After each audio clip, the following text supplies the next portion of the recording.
But last time we looked at those first 6 verses, as you remember, on slavery. And the question we answered was, does the Bible promote, or did it start, or does it support slavery? And the slavery that we read and talked about was really indentured servants. It was not forever. It was a limited time. They had limited power after 6 years, and they went out, not like some poor slave that had nothing. And really, the slavery in our country, even though our forefathers used the Bible to say, hey, God okay slavery, look at here, they didn't read it. Had they done it, they would have been different. And especially, I think what almost made slavery worse in our country is when the black people were set free. They had nothing, they owned nothing, and many of them were far worse off not being slaves because they couldn't vote, they couldn't buy property, people were embittered and didn't want to give them jobs. And that even made it doubly worse. It really did. And so again, here you can see that God said, hey, remember when you left Egypt? I made them give you wealth. So when you are sending somebody out after 6 years, do not be greedy, but quite the opposite. Lavish on them. And he talks about it in Deuteronomy, how you need to store it up ahead of time. Because the year they may leave may be a bad year, right? And you might say, well, I would really give you a lot of stuff, but this is a bad year for me. So this is why it had to be thought of every year for the whole 6 years. And again, it's interesting if you look into the Jewish documents on how they actually did it. We talked about that a bit, that one man couldn't decide who would be a slave. It would take the whole elders of the community would alone decide. And no man could just choose himself to be a slave owner. It was select honorable men in the community that only could do it. And again, we saw that the treatment, very often, they wouldn't want to go free. Best version of me is being under your authority. And of course, we get that picture saying the best version of me, Jesus, is being under your authority. The best version that I'll ever be is submitted to you. Your will be done. And Jesus said, why do you call me Lord? Lord, Lord, and don't do what I say. Somebody who calls somebody Lord, you don't have to call them Lord. If you just do what they say, they are your Lord. And so again here, this is the point that we gladly, as all the apostles did, said, I am a bondservant of Jesus Christ. Now we look at this verse 7 through 11, and it's talking about female slaves. If a man sells his daughter, in particular, a daughter, to be a female slave, she shall not go out as a male slaves do. If she does not please her master, who has betrothed her to himself, then he shall let her be redeemed. He shall have no right to sell her to a foreign people, since he has dealt deceitfully with her. And if he has betrothed her to his son, he shall deal with her according to the custom of daughters. If he takes another wife, he shall not diminish her food. The word there, food, is literally the word meat of what you would give somebody who wasn't a slave. So you can't give them slave food, in other words. Nor her clothing, nor her marriage rights. And if he does not do these 3 things, then she shall go free without paying money. So again, just like in the first 6 verses, the one thing that was totally different from any slavery in the world is that God built in protections for the slave. And we're going to see some more of that tonight. But really, we wouldn't call this slavery at all, would we? I mean, it doesn't even come close. These are the words that they used, but really, it was sort of arranged marriage is what it was. But it was a marriage that wouldn't happen for a while. That's the difference. So it's like, okay, She can go live with you in your house, and she's sort of like your daughter until you decide to marry her. So again, in this culture, very possibly it would be a much older man, and he sees a girl that he likes, and her father can become wealthy. He keeps the dowry rather than her getting the dowry. So it's like, hey, I'll sell my daughter because I need the money. I'm going bankrupt or whatever. So typically, the father would hold the dowry for the daughter. So if her husband died, she had finances to take care of herself and her kids the rest of her life. But in this case, the father got the dowry, so that was the advantage to him.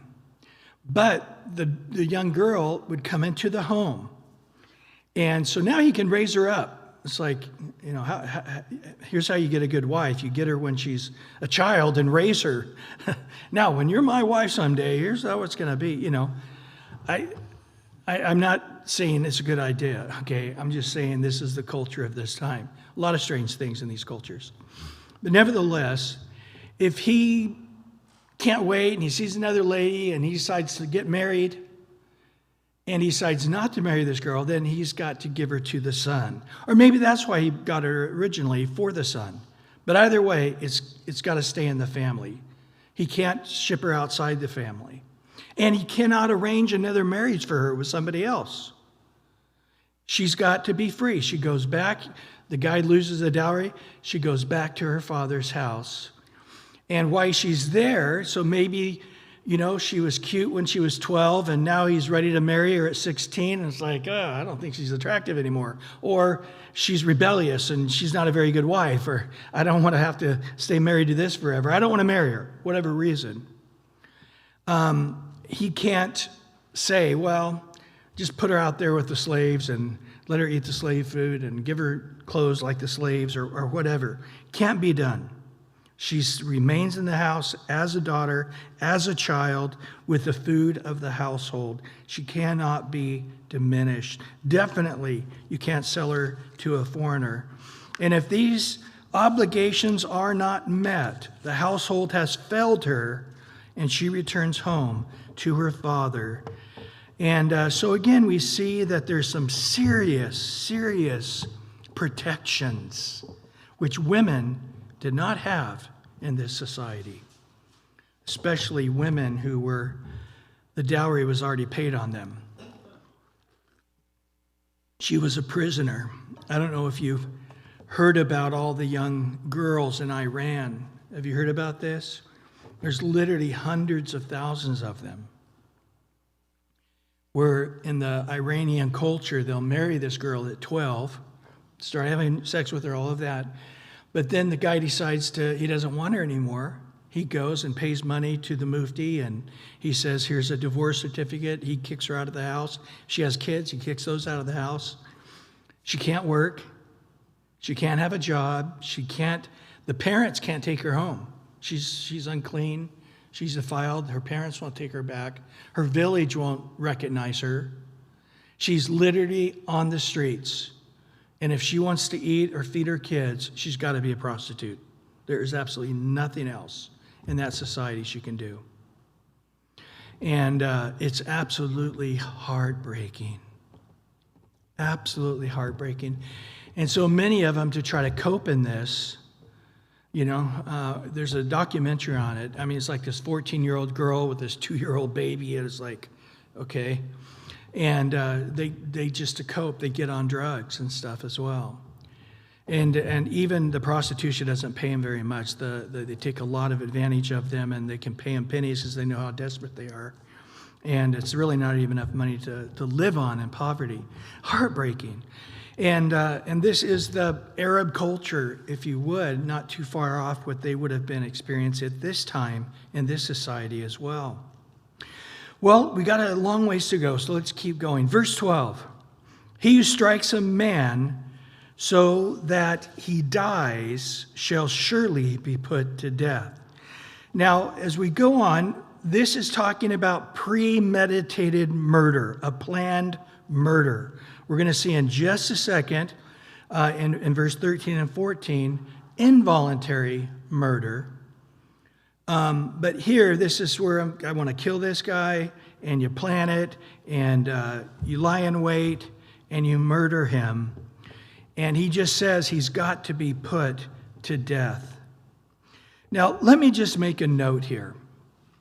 Every society, one has to have punishments fitting the crime.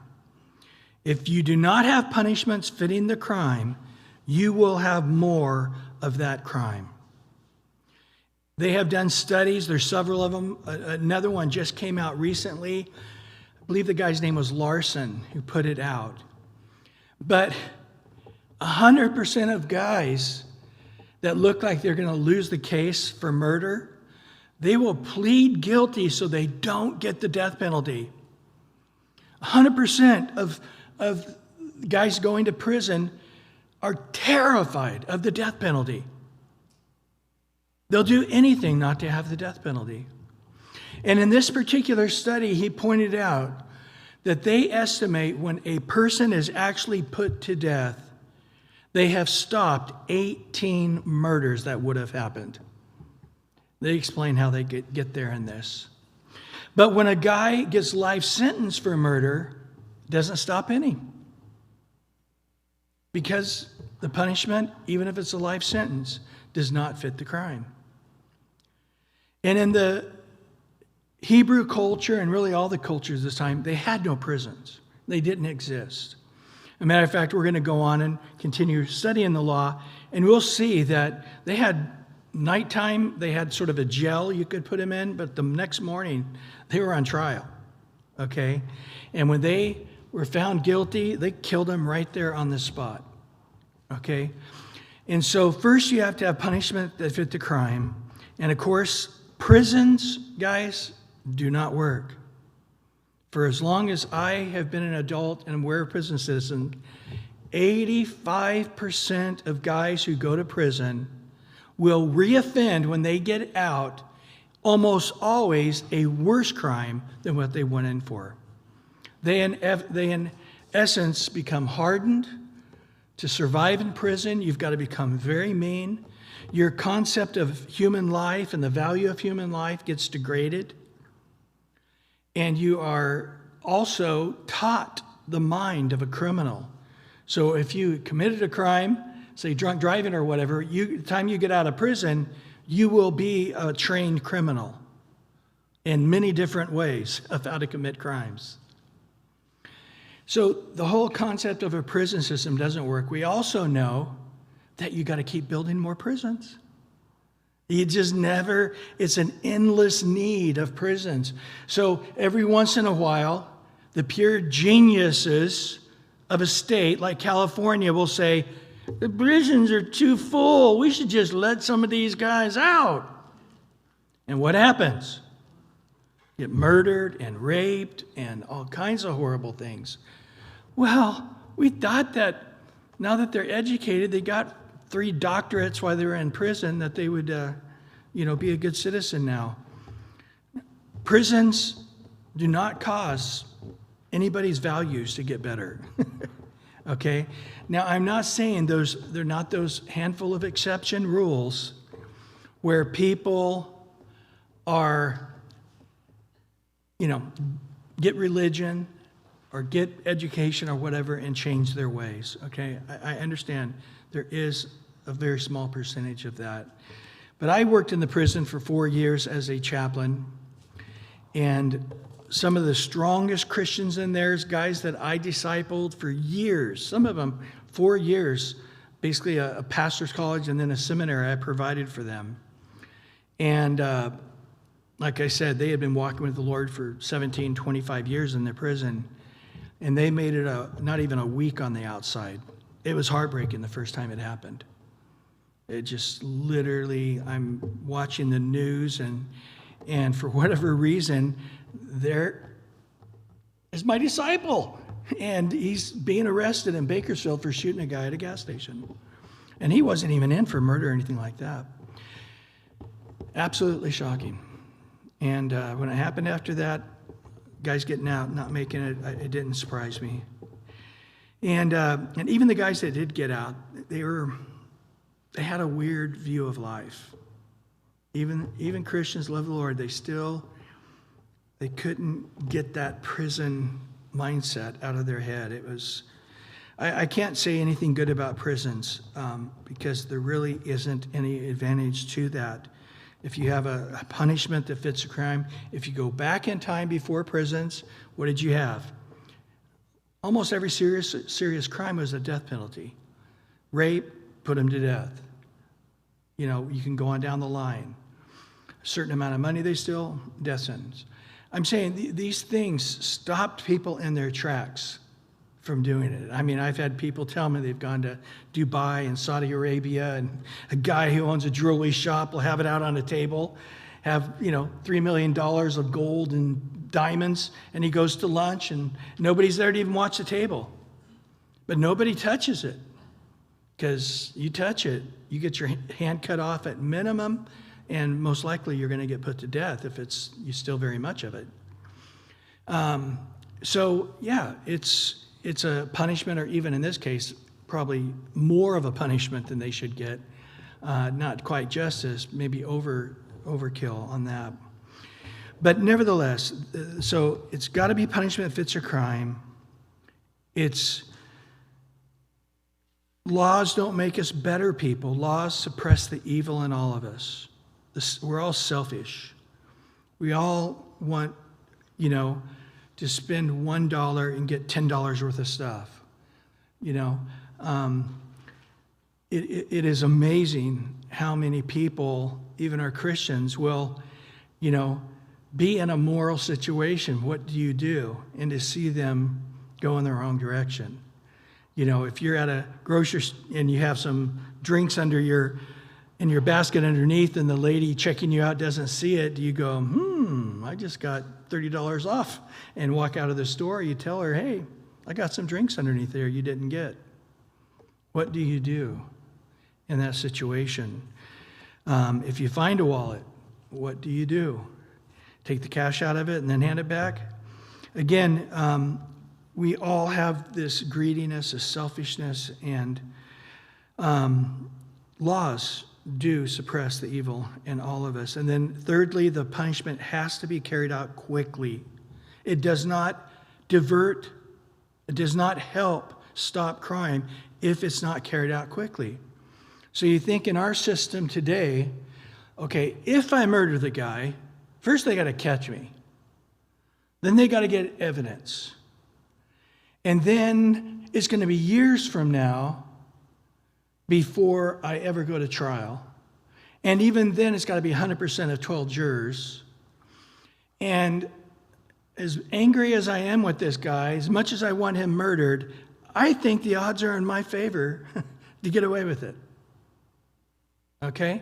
That's the way we think. So it's really not a strong deterrent. Worst case scenario, I go to prison. And you can make a pretty good life in there, I guess, if I get caught. But that's the severest. And even then, it's probably not life, right? I mean, they have people, oh, you got life in prison, and then he's out in 9 years. You're going, how did that happen? Oh, well, you got this taken off for this and that taken off for that, and good behavior. People know it doesn't deter it. And so we have more of it. Then now you have so many murders, you're going to start getting them wrong, and you're not going to have a ability. So in premeditated murder, the Bible is emphatic here. Back in Genesis 9:6, he says there, sort of a law before the law, talking to Moses here, he said, whoever sheds man's blood, by man his blood shall be shed. For the image of God he has made man. Now, it explains here, but also in Numbers 35, that if a man is premeditated, put to death, and it doesn't get punished with the death penalty, then there is a spiritual corruption that happens to the land. Interesting. So people today say, how did we get here? How did we get to this place that our country is so corrupt, and you can get thrown in jail for getting somebody's pronoun wrong, or get fired because you said him when she was, had transitioned to a her, and now, she's afraid of you because that's a crime. That's violence against transgendered. Saying him when I should have said her is violence. Yeah, that's violence against a transgender person. You're prejudiced, racist, whatever. So again, you say, how did we get here? Well, I think this might be it. I think right now we're looking at a whole world where there are literally thousands, millions of murders that have gone without justice. And every time there's a murder without a person being put to death, the land, Numbers 35 tells us, it is defiled. So he says, you must put a person to death. Now, there is a process for this. In Deuteronomy 17, verse 6 and 7, he says you have to have 2 or 3 witnesses. If only one person witnessed, it's not enough to have a trial. It can't be done. But if there's 2 or 3 people that witness this, then that guy gets put to death. Now remember, one of the 10 Commandments is don't bear false witness, referring to this situation right here. Bearing false witness or lying. It's about when you're testifying as a witness. And in Proverbs 6, he says there's 6 things I hate. The 7th is abomination. And 2 of those 7 things is lying and bearing false witness. So God says, man, these witnesses have a lot of power. Because, you could literally say, you don't have to kill that guy. The 3 of us are drinking buddies here. We'll all get together and we'll kill some guy and say he murdered him, and they'll put him to death for us or whatever. Blame some murder on him. Some guy was found dead out in the woods. It looks like, a tree fell on him. We'll say, no, it didn't happen. We'll get together and agree that guy knocked a tree on him and he'll get put to death. Again, in Romans chapter 13, Paul makes it clear that those in authority are there in authority for this very reason, to be avengers, to execute wrath on him who practices evil. And so people say, I think that we've got to be merciful. I understand. There is time to give mercy, but God makes it clear when it comes to premeditated murder, there can never be any mercy shown. It is 100% the death penalty. Nothing else will do.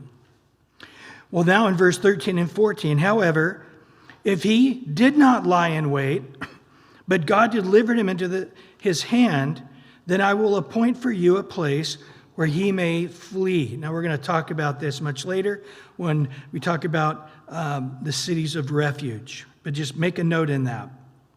If a man acts with premeditation against his neighbor, however, to kill him by treachery, you shall not take him from my altar that he may die. So he basically says here there's no other out if it's premeditated. Now, we're going to discover something here as we go on through the scripture. And in a few places, but Numbers 35 verse 6 is one of them. If it's an accidental death. So the idea is, the one they actually give, is if a guy is chopping a tree, and you've got a responsibility to make sure everybody's safe around you and nobody's behind you, and that this axe head is securely on there. But you're not being as responsible as you should, and that axe head flies off and hits another guy and kills him. It could be your brother, it could be your best friend, it could be a totally random kid just running by. Now, it wasn't premeditated. It was an accidental, okay? But in this culture, it is wrong, but God says it exists, and I have to help protect people. They had what was called the avenger of blood. for whatever reason, doesn't make sense. The Bible it definitely didn't come from the Scripture. But let's say my best friend, the axe head hits him and kills him. His family, in order to save face in the community, have to kill me. Doesn't matter. You killed my brother, I've got to kill you. So the Bible created 6 locations, 6 cities of refuge. This is also where the priests would live, and they had property on the outside of the wall for gardening and their own animals and stuff. But you would just hightail it to these cities of refuge. And once you got into the sphere, just right outside the gates, right outside the walls, then you were protected. And the family said, hey, he's in the city of refuge. You can't leave there ever until the high priest dies, then you're free. So you're sort of under house arrest, or in this case, under city arrest. You can never leave the city. You got to stay inside that city until the high priest dies. Now, the high priest just got a new high priest. He's a young man. He probably won't die for 70 years. But if you have some 90-year-old high priest already, you're like, hey, I'm just here a few years and I can get out. And we're going to talk more about this later. But the other thing was, in the other cultures, all cultures, if you went to the religious place, the temple, and you grabbed onto the horns of some altar, that's a place of sanctuary. You can't kill somebody in the temple. You definitely can't kill them as long as they're holding onto the horns of the altar. So later on, we'll see Joab, David's wicked general. He was a horrible guy. David tried to fire him so many times. He was never successful. And David died. He told Solomon, kill that guy. He's a horrible, evil man. I tried to fire him as my general, never could. But in 1 Kings 2, Joab does this very thing. He runs into the temple and grabs a hold of the horns. And Solomon says, rip him off of there. And they're like, hold it, though. It's in the temple. And hold it onto the horns of the altar. That's a universal standard of it's a free place. Sort of like the Vatican City today, I guess, you know.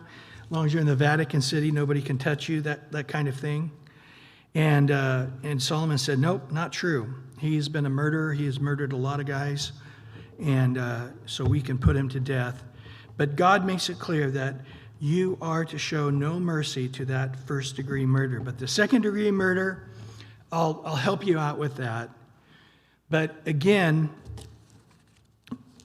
it doesn't really give you a chance to say what would actually be the punishment of an unintentional murder or manslaughter. And we're going to see sort of something in between that here in just a second of how that might look. So, verse 15, and he who strikes his father or his mother shall surely be put to death. Now, early when it says strikes a man, it talked about murdering him. So this might be talking about murdering your parents, but I don't think so. I think he's talking about you just rebelliously hit your parents. He says you shall be put to death. Now, I might remind you, the 10 Commandments, chapter 20, verse 12, it says, honor your father and mother and you'll live a long life. Well, we see what happens if you don't honor them. You have a very short life. And then kidnapping in verse 16. He who kidnaps a man and sells him, or if he's just found in his hand, shall surely be put to death. So he says, concerning kidnapping, any part of it around you, everybody has a death penalty. Well, I didn't kidnap the guy, but my friend asked if he could put something in my shed. I didn't ask what he put out there, but it's people. Well, yeah, it wasn't me. Is that your shed? Then you're guilty of kidnapping. Or maybe you're just storing them for a couple of days. Or maybe you're just the salesman. I didn't kidnap anybody, but I did help arrange the sale of it. Any part of it, whether you're a kidnapper, whether you're holding them for a moment or for a day or for a week, or if you're part of the selling process, any part of it, death penalty. And again, today, if we had such laws, They were clear, they were unchangeable, they were swift, immediate sentences. You would stop this kidnapping, this sex slavery, and immediately stop him right in the bud if that were the case. Verse 17 goes back to the parents thing. If he who curses his father or his mother shall surely be put to death. So it was almost like, yeah, you can't strike them. Oh, hold it. If you curse them even, you're put to death. So, hey, let's talk about this a minute here. Not just striking them. You could be, oh, okay, so what's the punishment if you curse at them? You yell at them. You scream at them. You tell them to get out of the room and slam the door behind them. What happens to the child then? So he says they're to be put to death for anything like that. Now, in Deuteronomy 21, verse 18 to 21, let me read this real quick.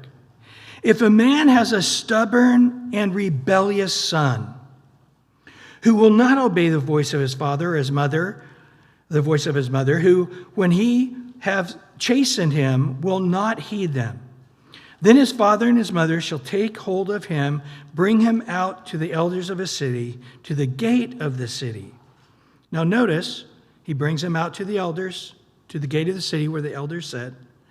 And they shall say to the elders of the city, this son of ours is stubborn, rebellious, and will not obey our voice. He is a glutton and a drunkard. Then all the men of the city shall stone him to death with stones. So you shall put away the evil from among you, and all Israel shall hear and fear. Think you'd have rebellious teenagers in that society? I do not think so. But here's a couple things to take a note. All the cultures of this time, even the Roman culture of Paul's time, a dad had the complete power over everybody in his family. If a slave was out of line, he could kill the slave. If one of his kids was out of line, he could kill his kid. If his wife was out of line, he could kill his wife. He was the master of his home. He had complete power to put anybody to death. That's the way the societies were at this time. But what happens? So the time we get to Deuteronomy, from Exodus to Deuteronomy, he says, no, I did not say that parents can kill their kids. I said that it is a process that the community has to make that decision. And the community has to enact the death penalty together. So this is an interesting thing. Because the community makes the decision, and then the community, flips the switch, so to speak, on the death penalty by altogether stoning him with stones. Now, I just want to stop here a minute and talk in a broader sense. It's like, Bryan, this is easy. Jaywalking, put him to death. He threw a piece of paper out the car window, put him to death. That's what it sounds like to this point. Tonight we're going to see some other venues. Why is the death sentence seem to be the fallback on this side? Now, people make fun of the Bible this way, don't they? Oh, the Bible, man, you carried out the Bible, everybody would be dead the time they're 15. You hear people saying all kinds of stuff. Well, let me just say that this is God who made us, who sees sin for what it really is, who sees the heart for what it really is, and says, it may seem severe to you, but it's not. You go to Revelation 21, right at the top of the list of those who are cast into the lake of fire is cowards, number one, and unbelieving, number two. And then he goes on to murderers and rapists, and he gives a list of all the other stuff. But it was interesting that the things that were angering the Lord the most wasn't the child molester, that's down the list. It was the coward and the unbeliever who just rejected the lovely gospel. In other words, God's saying, rejecting my son who paid for your sins on the cross. That's the most offensive thing to me. And you people knowing that's the truth, but yet you would take the mark of the beast or would bow your knee and proclaim Caesar as Lord so you don't get the death penalty. That's equally as upsetting to me. So when we say, here in Deuteronomy 21, it says, so if a man has a stubborn or rebellious son, how evil is that to us? How evil is that to God? Well, remember that story of Saul? When he was to go to the Amalekites, and God said, these are the guys that attacked you on the way out of Egypt, and you fought against them, but I said one day you're going to wipe them off the face of the earth. Saul, this is the time in history. Go do it. Go wipe them all out. Don't leave any of them lie, not even their animals. Kill everything. Wipe it out. Well, Saul didn't do it, but he said he did it. Samuel's like, why didn't you do what God said? Oh, he did. Well, I hear the bleating of sheep. Oh, well, the people, they kept the best so we can sacrifice it to God. Quick thinking, total lie. And what does Samuel say the heart of Saul is for doing this? Being stubborn and rebellious? Notice in 1 Samuel 15:23, for rebellion is as the sin of witchcraft. Stubbornness is as the iniquity of idolatry. Because you've rejected the word of the Lord, God has rejected you from being king. So God who looks on the heart, and God who judges from the heart, as much as the outward actions, but the outward actions can be deceiving. Some Girl Scout comes to the door, and I've been feeling guilty all week for the kind of dad I was, and I haven't talked to my kids in 10 years and feeling guilty about it. And some Girl Scout cookie comes, and I buy $300 worth of Girl Scout cookies, and they praise me and give me a prize. You're the most wonderful person in the world. But my motivation wasn't to help the Girl Scouts. I could care less about them. It was all about selfishly trying to make me feel better about myself. So when God's judging me for buying all those Girl Scout cookies, I don't think I'm going to get any prize. In the same way, somebody may murder another person, and God knows their heart in that. Okay? But here he makes it clear that a couple of the things that you may see as, well, kids will be kids, boys will be boys, every teenager's like that. And God says, somebody who says, I know there's a God and I hate you, I'm going to side with Satan and find how to have powers of Satan to hurt your human beings on this earth, especially those who are Christians. That's about the wickedest heart you can get. He says that's the same thing when I look at a rebellious heart or somebody bowing down worshiping some idol. That's the same heart as a stubborn person. So God judges righteously. So again, when we say, well, God says the death penalty for that, okay, forget it in our society. We reject God, we reject your sense of justice. Okay, we'll bear the responsibility for that.